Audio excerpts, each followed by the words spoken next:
Assalamualaikum teman-teman. Seperti biasa sebelum mulai Mimin mendoakan semoga teman-teman semua selalu dalam keadaan sehat walafiat. Oke, kali ini kita akan melanjutkan Martial Master versi novel bagian 1106.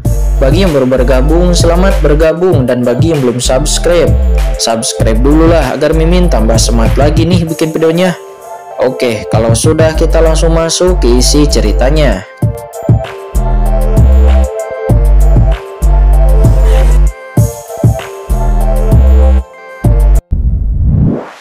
Dengan cepat mengelilingi seluruh tubuh Qingchen dan berubah menjadi sungai pertahanan yang panjang menyelimuti lembah ini.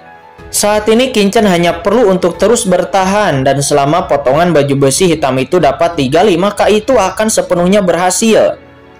Jangan bicara tentang kalian yang hanya puncak yang mulia panah, bahkan ahli yang mulia bumi sekalipun hampir tidak mungkin untuk bisa menembus pertahananku, kata Qingchen.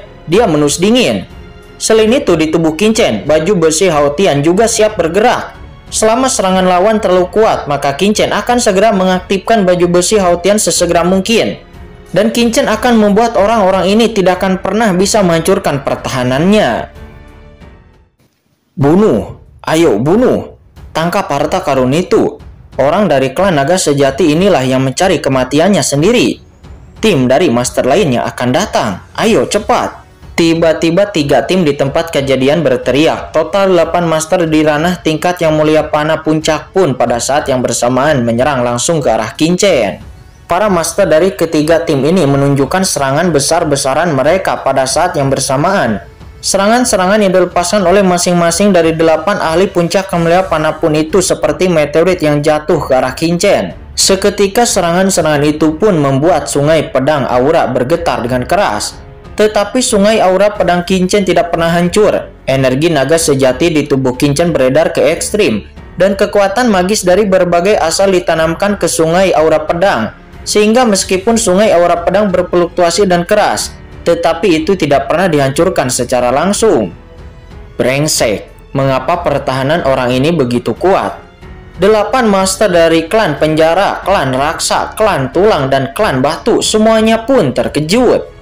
Semua orang mendesak jiwa untuk menyerang bersama. Saya tidak akan mempercayainya lagi, kata Master Serigala Kelangka dari klan tulang. Nampak dia meraung. Mereka dapat memahami bahwa jika mereka terus menyerang, sungai aura pedang Qingchen pasti tidak akan dapat bertahan. Tetapi mereka tidak punya banyak waktu. Mereka harus secepatnya memenggal Qingchen sebelum Qingchen mendapatkan baju besi hitam itu, atau sebelum master lainnya muncul. Boom! Tiba-tiba para master-master ini pun meraung dan tubuh mereka melonjak dengan fluktuasi jiwa yang mengerikan. Kemudian itu berubah menjadi lautan yang luas berkumpul bersama, menyerang Qingchen dengan ganas.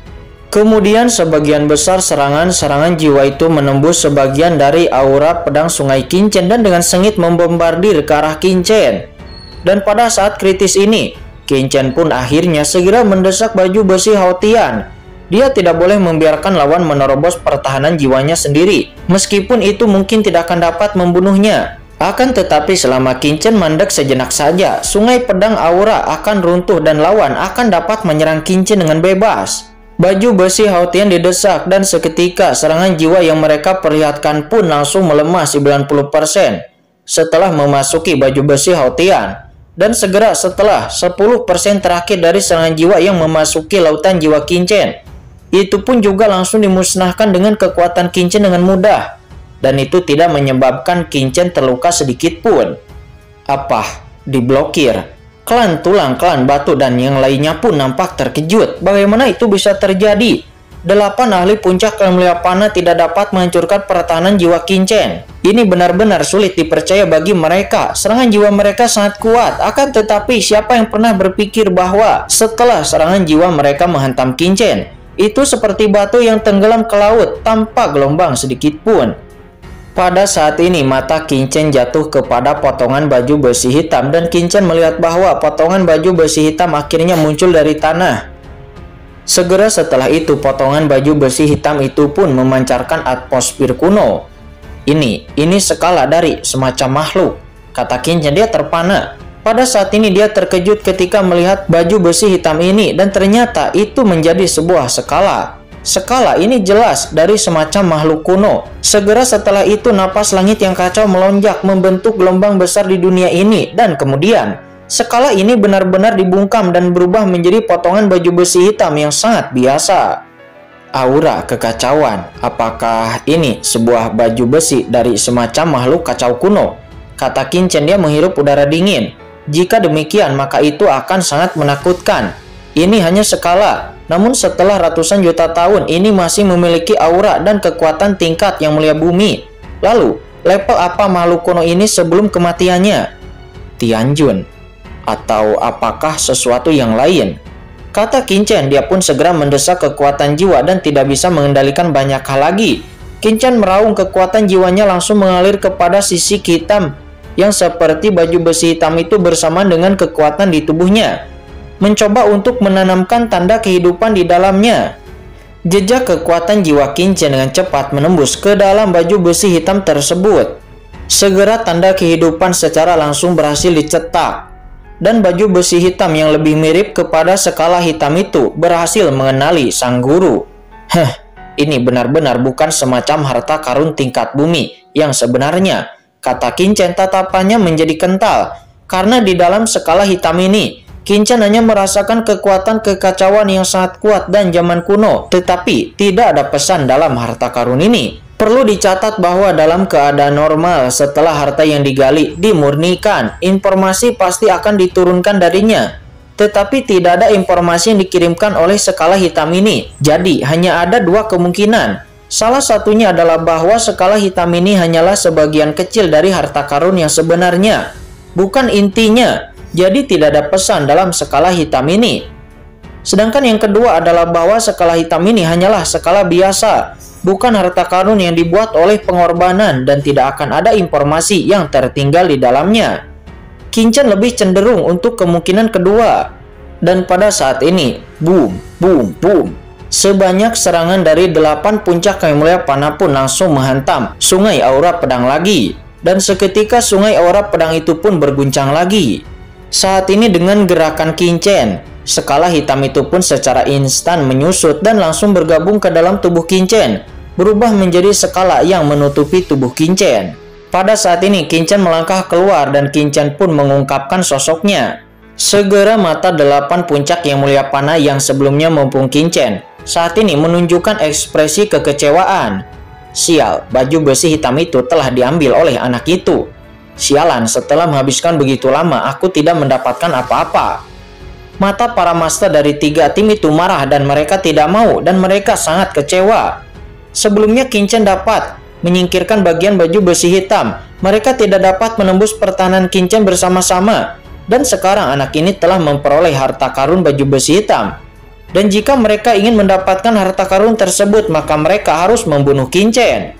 Kurang ajar, orang-orang dari ras tulang, ras batu, ras raksa, dan ras penjara, mereka benar-benar sangat tidak ingin. Akan tetapi, jika mereka membiarkan Qin Chen pergi secara langsung, mereka juga sangat tidak mau. Jebak dia, tunggu saja lebih banyak master untuk datang ke sini. Dan dia tidak akan mungkin bisa melarikan diri dari sini. Orang-orang dari ras tulang dan ras lainnya pun langsung terbang dan langsung mengelilingi Qin Chen. Harta karun itu telah diperoleh olehku, tetapi orang-orang ini masih ingin bertarung denganku, kata Qin Chen matanya dingin. Niat membunuh melonjak di hatinya. Orang-orang ini telah menyerang dirinya sebelumnya. Secara alami tidak mungkin untuk mengatakan bahwa Qin Chen tidak memiliki kemarahan di dalam hatinya. Namun karena mereka mencari kematian, Qin Chen secara alami tidak keberatan untuk memenuhinya. Boom, segera sungai pedang yang perkasa itu seperti naga pedang melingkari Qin Chen terus-menerus. Saat ini 8 ahli puncak yang mulia panah itu pun nampak semuanya terpana. Apakah pria naga ini ingin bertarung melawan 8 dari mereka secara sekaligus? Kemarahan tanpa akhir melonjak di hati mereka secara intens. Dan tindakan Qin Chen ini terlalu memandang rendah mereka. Seketika itu juga 8 master puncak yang mulia panah itu pun meledakkan aura yang menakutkan. Oke, tetapi pada saat ini ekspresi Qin Chen tiba-tiba berubah dan dia melihat napas menakutkan yang terbang melintasi langit di kejauhan. Ini adalah ahli yang mulia bumi. 8 master puncak yang mulia panah itu pun memalingkan kepala mereka dengan kaget. Dan mereka melihat sosok yang luar biasa dari kejauhan yang mendekat dengan cepat ke arah mereka. Dan ini adalah sosok ahli Yang Mulia Bumi. Dan dari kejauhan, sosok ahli Yang Mulia Bumi itu pun dengan cepat menangkap napas Qin-Chen. "Ini Yang Mulia Bumi Zhu Peng," kata Qin-Chen matanya memadat. Keberuntungannya terlalu buruk dan dia benar-benar bertemu orang ini. Terlepas dari menyerang klan tulang dan orang-orang lainnya, sosok Qin-Chen pun bergetar dan dia langsung berubah menjadi aliran cahaya dan langsung terbang menuju ke kedalaman alam Dewa Piantin untuk melarikan diri. Anak dari klan naga sejati, di mana kamu bisa melarikan diri? Kamu berpura-pura menjadi klan Yalong dan bersembunyi di camp kultivator biasaku. Teriak Tuan Zhu Peng. Segera tangan besarnya dilayangkan dari kejauhan dan dia secara langsung menembak Qin-Chen. Melihat tangan besar yang melayang ke arahnya, Qin-Chen tiba-tiba menyala dengan sinar hitam berkabut dan tiba-tiba aura kekacauan bertahan. Di luar tubuh Qin-Chen, baju besi skala hitam kosong muncul dan Qin-Chen baru saja mendapatkan potongan baju besi hitam ini dan Qin-Chen langsung menggunakannya sekarang. Dan boom! Serangan telapak tangan Yang Mulia Zhu Peng akhirnya jatuh dan itu langsung meledak di plat baju besi hitam. Baju besi hitam itu tiba-tiba bergemuruh dan meraung. Namun pada akhirnya, serangan telapak tangan yang dilepaskan oleh Tuan Zhu Peng pun berhasil diblokir. Apa? Tuan Zhu Peng tampak marah. Orang ini benar-benar bisa memblokir serangannya. Segera dia pun mengguncang sosoknya dan dia langsung muncul di lembah ini. 8 puncak Yang Mulia Panah itu pun segera melihat Tuan Zhu Peng dengan ekspresi yang waspada di wajah mereka. "Apa yang terjadi di sini sebelumnya?" kata Tuan Zhu Peng. Dia bertanya. "Sebuah harta karun tertinggi baju besi hitam muncul di sini sebelumnya dan sangat mungkin bahwa itu adalah harta tertinggi tingkat bumi. Tetapi harta tertinggi itu diambil oleh bocah dari ras naga sejati," kata salah satu dari 8 master puncak Yang Mulia Panah itu. "Apa? Black Armor tingkat tertinggi bumi? Apakah ini adalah Black Armor tingkat tertinggi bumi yang sebelumnya?" kata Tuan Zhu Peng. Dia terkejut. Tidak heran, baju besi hitam sebelumnya dapat menahan serangannya. Yang mencengangkan adalah ternyata itu adalah harta karun tertinggi tingkat bumi. "Ya, itu pasti harta karun tertinggi tingkat bumi. Jika tidak, bagaimana itu bisa menahan seranganku?" kata Tuan Zhu Peng. Dia pun tidak repot-repot untuk berbicara apa-apa lagi dan sosoknya pun segera bergetar. Dia tiba-tiba menghilang dan dia dengan cepat mengikuti tempat di mana Qin-Chen telah menghilang sebelumnya. Ketika melihat Tuan Zhu Peng pergi, ekspresi dari ke-8 puncak Yang Mulia Panah itu pun semuanya menghela napas lega. Apakah itu armor skala hitam? Pada saat ini seorang master dari klan penjara mengerutkan kening dan dia pun berpikir. Karena dia baru menyadari bahwa baju besi sebelumnya itu bukanlah baju besi hitam, melainkan armor bersisik. Dan sesaat kemudian dia pun menyadari bahwa armor bersisik tersebut merupakan peninggalan dari leluhur kekacauan yang legendaris. Tidak, armor hitam itu adalah skala binatang larut kekacauan. Para penguasa dari klan penjara saling melirik dan mereka terkejut. Dan ini memang mungkin. Pergi. Berita ini harus dikirimkan kepada orang dewasa sesegera mungkin. Pada akhirnya, 3 master dari klan penjara pun mengguncang tubuh mereka dan mereka dengan cepat pergi dari sini. Apakah itu benar-benar armor skala peninggalan leluhur kekacauan yang legendaris? Sementara pada saat ini, para master dari klan Raksa, klan Turang, dan klan Batu semuanya merutkan kening. Tiba-tiba mereka semua memikirkan suatu kemungkinan. Dan mata mereka tiba-tiba menatap dengan tajam. Kembali kepada Qin-Chen. Saat ini Qin-Chen melarikan diri dengan sangat cepat. Pertama-tama aku harus menemukan tempat untuk menerobos ranah Yang Mulia. Qin-Chen juga dapat merasakan bahwa Yang Mulia Bumi Zhu Peng terus-menerus melacak di belakangnya. Selama aku menerobos ranah Yang Mulia, bagaimana aku bisa takut dengan Yang Mulia Bumi Zhu Peng ini? Kata Qin-Chen. Di dalam kekosongan, Qin-Chen terbang dengan gila-gilaan. Dia tahu bahwa Yang Mulia Bumi Zhu Peng pasti akan terus mengikutinya dari belakang. Namun Qin-Chen tidak akan pernah membiarkan Yang Mulia Bumi Zhu Peng itu dapat mengejarnya. Meskipun Qin-Chen sangat yakin dengan kekuatannya sendiri, namun dia juga tahu bahwa dia saat ini jelas-jelas bukanlah lawan dari ahli Yang Mulia Bumi. Dan semua ini karena Qin-Chen belum bisa menerobos ranah Yang Mulia. Qin-Chen terus-menerus bergerak melesat, namun samar-samar Qin-Chen masih merasakan ancaman yang kuat di belakangnya. Sosok Qingchen pun seperti kilat dengan paksaan yang kuat terus-menerus jatuh kepadanya. Ini karena ketika Qingchen masuk dan terus-menerus memasuki kedalaman harta Dewa Piantin ini, maka penindasan harta Dewa Piantin ini menjadi lebih besar kepadanya. Yang Mulia Bumi Jupeng masih mengikutiku, kata Qingchen. Dia pun kembali mempercepat kecepatannya. Sementara di belakang Qingchen nampak Yang Mulia Bumi Jupeng terus mengejar. Kali ini saya ingin melihat bagaimana anak ini bisa melarikan diri, kata Yang Mulia Bumi Jupeng. Dia mencibir dan matanya bersinar. Meskipun Qingchen meninggalkan lembah untuk pertama kalinya, namun dengan kecepatan Yang Mulia Bumi Jupeng ditambah dengan kekosongannya yang mengintip ke langit, Qingchen dapat dikunci dengan kuat. Selama Qingchen tidak bisa lepas dari pandangannya, maka dia tidak akan bisa melarikan diri dari tangannya. Anak ini dikejar oleh Yang Mulia Bumi dari klan Kryptonit di pasar gelap, tetapi dia dapat melarikan diri dengan aman dan lalu menyembunyikan identitasnya sebagai naga sejati dan lalu bergabung dengan camp kultivator biasaku. Aku yakin anak ini pasti memiliki rahasia yang besar, kata Tuan Jupeng. Matanya nampak sangat bersemangat. Belum lagi Qingchen juga telah memperoleh sepotong harta tertinggi tingkat bumi sebelumnya. Dan bahkan harta tersebut dapat memblokir serangannya sebelumnya. Dan jika harta ini dapat diperoleh olehnya, maka kekuatannya akan meningkat pesat. Nah, terbanglah, kamu tidak akan bisa lepas dari telapak tangan kursi ini, kata Yang Mulia Jupeng. Dia berkata dengan suara yang samar. Yang Mulia Bumi Jupeng ini sangat sulit untuk dihilangkan, kata Qingchen. Dia saat ini terbang dengan cepat di bawah langit yang tandus dan suram. Dan ekspresi Qingchen nampak jelek. Dia bisa merasakan bahwa Yang Mulia Bumi Jupeng telah mengunci dirinya dengan metode rahasia tertentu. Dan ada banyak orang kuat di dalam harta Dewa Piantin ini. Dan jika Qingchen terus berlari seperti ini, belum lagi dikejar oleh Yang Mulia Bumi Jupeng, mungkin Qingchen juga akan terjebak oleh para master lainnya. Aku harus memikirkan sebuah cara, kata Qingchen. Matanya dingin dan pikirannya pun berputar.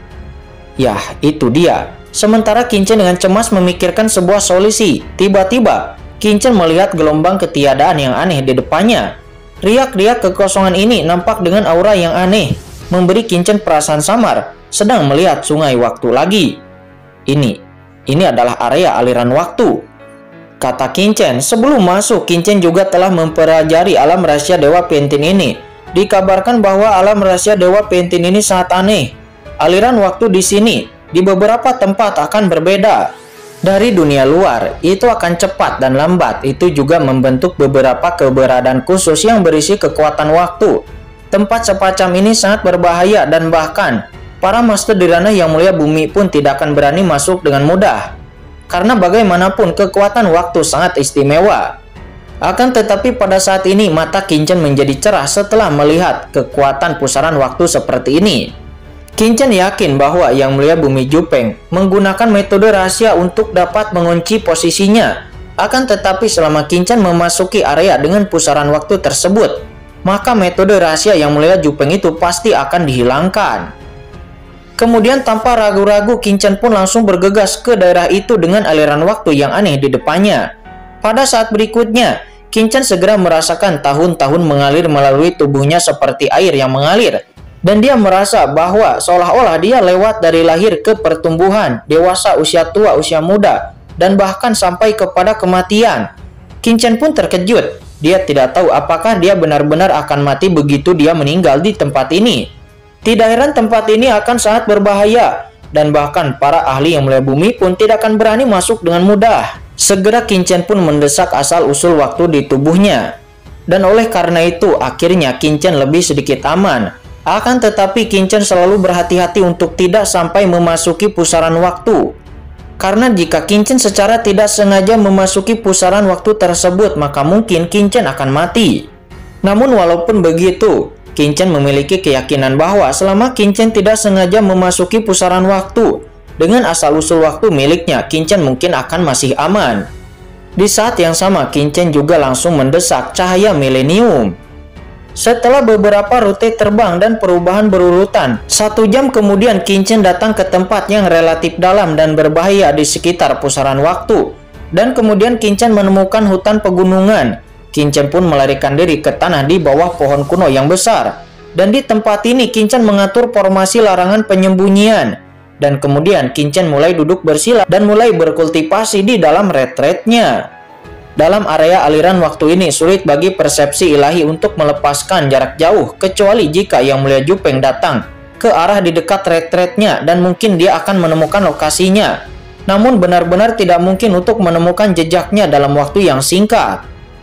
Dan ketika Qin-Chen memasuki retret di bawah tanah yang dalam, Yang Mulia Zhu-Peng nampak juga dengan cepat datang ke tempat tertentu di mana Qin-Chen berbelok dalam beberapa belokan terakhir di area aliran waktu.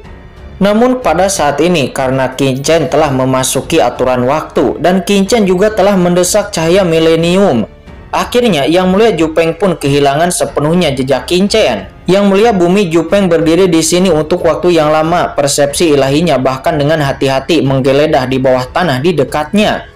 Akan tetapi dia masih tidak menemukan jejak Qin-Chen.